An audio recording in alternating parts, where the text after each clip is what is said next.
This is the moment the courtroom stops feeling safe. Courtrooms are supposed to be controlled spaces, quiet, predictable, bound by rules and procedure. Judges preside from elevated benches, defendants sit in cuffs, and justice moves, slowly, deliberately. But every so often that order collapses, and when it does, the chaos is unforgettable. These are the stories of suspects who did not wait for justice to decide their fate, who instead tried to outrun it. It begins in Washington State. Tanner Jacobson and Cody Howard were already facing serious charges when they were brought into a Lewis County courtroom. Jacobson was charged with driving with a suspended license and reckless driving. Howard faced a much longer list: failure to appear in court, first-degree trafficking, possession of stolen property, second-degree burglary, and driving with a suspended license. Both men were seated still in handcuffs, waiting for District Court Judge R.W. Buzzard to enter the courtroom. There was nothing unusual at first. Defendants wait all the time, but something was missing. There were no court officials in sight, no bailiff, no deputy, no immediate supervision. And in that moment of silence, Jacobson and Howard made a decision that would change everything. Without warning, both men stood up. Still cuffed, they bolted. They sprinted out of the courtroom and down a flight of stairs, drawing gas from everyone inside. For a split second, it looked like they might actually make it. Someone in the courtroom considered chasing them, but quickly backed off. Judge Buzzard did not. Without hesitation, the judge removed his robe and took off running. What followed was something rarely seen: a sitting judge in full pursuit of escaping defendants. Cody Howard was the first to fall. Judge Buzzard caught him just before he could reach the exit, physically stopping him and holding him. Until authorities arrived, Tanner Jacobson managed to slip past the door, but only briefly. Police apprehended him a few blocks away. Both men were returned to court in cuffs, this time under far heavier supervision. An additional charge of second-degree escape was added to their cases. Howard was sentenced to 3 years in prison. Jacobson received a 1-year sentence. Later interviews revealed both men admitted it was a spur-of-the-moment decision, one they instantly regretted. "I would have been out of here," one of them said. "If I would not have ran," but not everyone who runs gets caught that fast.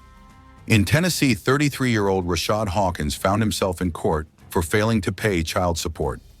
Already on the wrong side of the law, his situation worsened when the judge ordered him to serve jail time.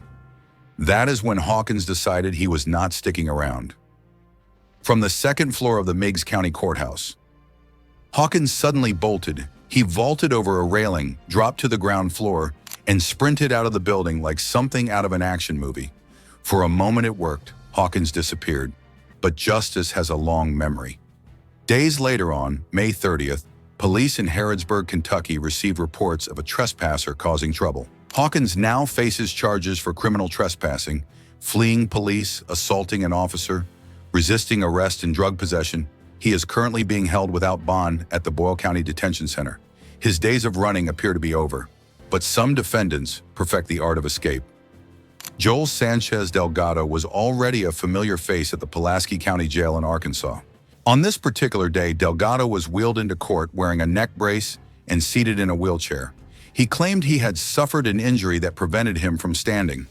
No one suspected what would come next. As deputies escorted him, Delgado suddenly complained that his shoe had slipped.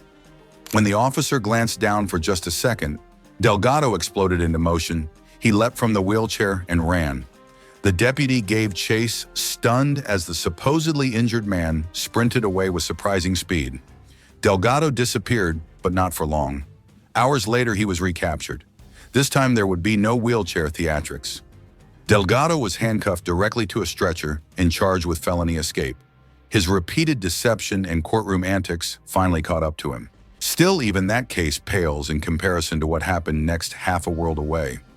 In Moscow, Russia, a teenage defendant named Leonid Greiser stood inside a glass cage in the Shcherbinsky District Court. He was charged with the brutal murder of his 21-year-old sister, Ariana Koroleva. Greiser's explanation was chilling. He claimed a Satan ordered him to do it. According to witnesses, Greiser said he drew demonic symbols on his sister's body and on his own head using her blood. He begged the court to free him from the devil's control. But during police interrogation, his story changed. When asked why he killed his sister, Greiser offered no supernatural explanation. It was necessary, he said. I did what I had to do. Then came the moment that stunned everyone in the courtroom.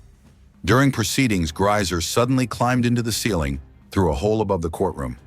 Officers watched in disbelief as he entered the roof space, attempting to flee. Armed guards rushed in, pulling him back down. Batons were used, tasers were deployed. In the struggle, Greiser lost his trousers and dignity, ending up right back where he started. His escape attempt failed, but it secured his place as one of the most bizarre courtroom incidents on record. Yet somehow, one man actually made it out briefly. Jason Mendoza Cordero, a 33-year-old Michigan resident, stood before a Rochester Hills judge, facing charges for retail fraud and disorderly conduct. His sentence was relatively light, 90 days in jail, but Cordero was not satisfied. As soon as the judge finished speaking, Cordero looked around the courtroom. There were no officers nearby, so he walked out. At first, it looked like confusion. Then the courtroom realized what was happening. A police officer entered from another door, spotted Cordero, and broke into a run. Cordero bolted through the public gallery, out the front doors, and across the street. CCTV cameras captured him sprinting toward nearby woods. 5 to 10 minutes later, deputies caught him hiding near the Oakland County Sheriff's Office. His escape added new charges: escaping lawful custody, resisting arrest, and obstructing a police officer. What started as a 90-day sentence became something far worse. Because once you run from justice, the price always goes up. These cases prove one thing beyond doubt. Escaping a courtroom is not freedom, it is desperation. Whether it is a judge sprinting downstairs, a father dodging responsibility, a con artist faking injury, or a murderer climbing through ceilings, the result is always the same. Justice waits, and when it catches up, there is nowhere left to run.